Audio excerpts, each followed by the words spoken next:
ভারতের বিএসএফের প্রত্যক্ষ মদদেই কিন্তু তারা বাংলাদেশ সীমান্তে ঢুকে গেছে এবং বাংলাদেশ দখল করে নেওয়ার চেষ্টা করছে।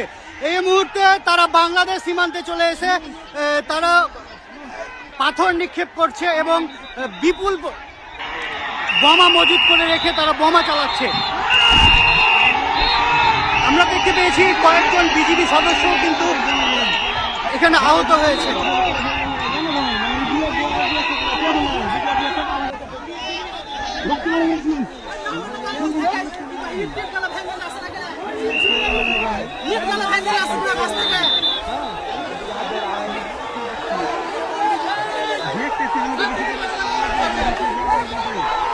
আমরা একটু আগে দেখেছি যে বিএসএফ এর মতোই তারা এখানে হাত বোমা চার্জ করেছে এবং বেশ কয়েকটি হাত বোমা চার্জ করেছে।